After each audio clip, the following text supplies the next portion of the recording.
one last piece of just amazing news. Amazing news. You know, what was it, 5, 6 years ago? If you've been watching the show for a long time, I did a show on CRISPR, on the gene editing technology, and it just seemed amazing, and that the prospects for this were truly amazing.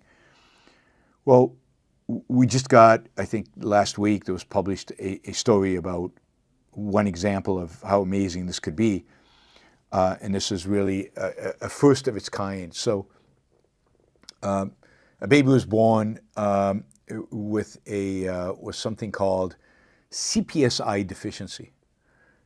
This deficiency affects about 1 in 1.3 million babies, so very, very rare phenomena.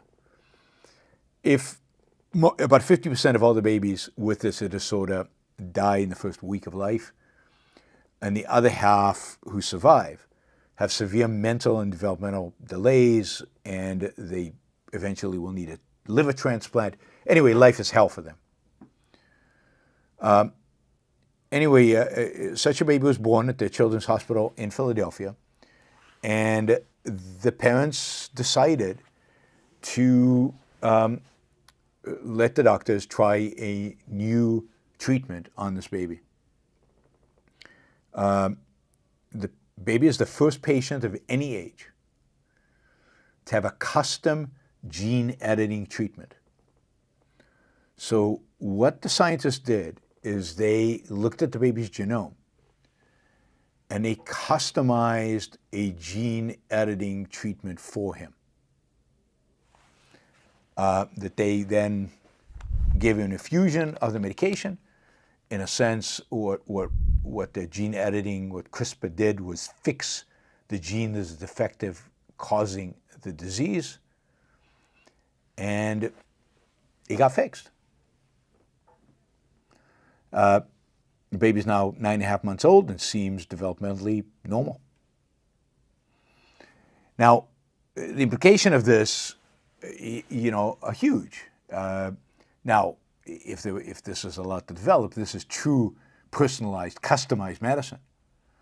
There are about 30 million people in the United States that have one or more of 7,000 rare genetic diseases. Most are so rare that no company is going to invest the millions of dollars or billions of dollars to try to develop a gene therapy that covers it. Right? But this new path, where it's personalized, it's done on a platform that allows you to just relatively cheaply, relatively easier, without all the FDA approvals necessary, just customize a program for the particular issue that you're facing.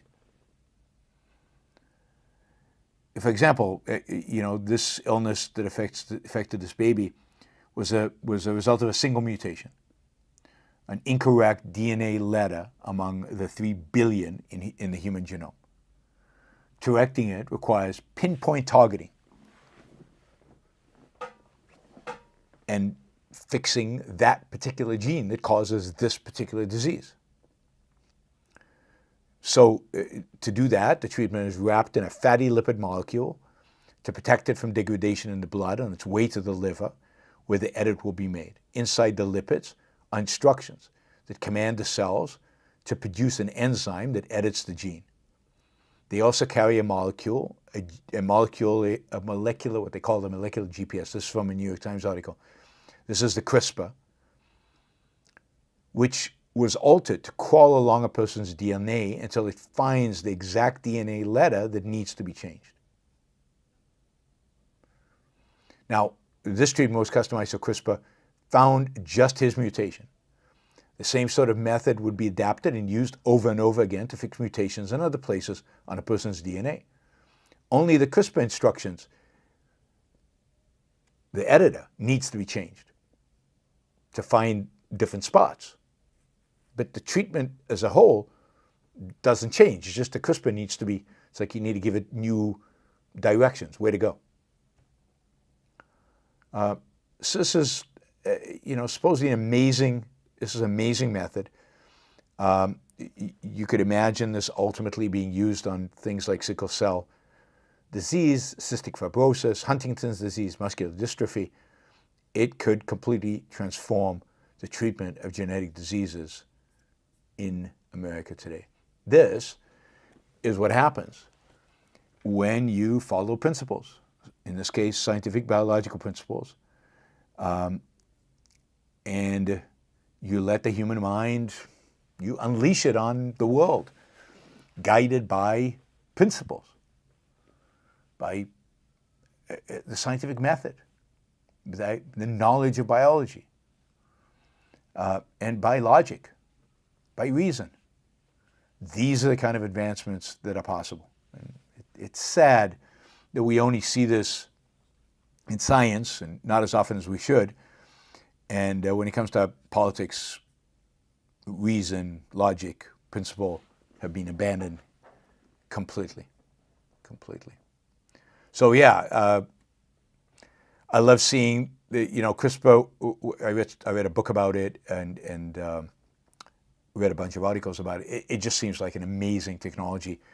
It's really cool to follow kind of the new developments and the new uses and new applications and how it's changing people's lives and improving people's health significantly.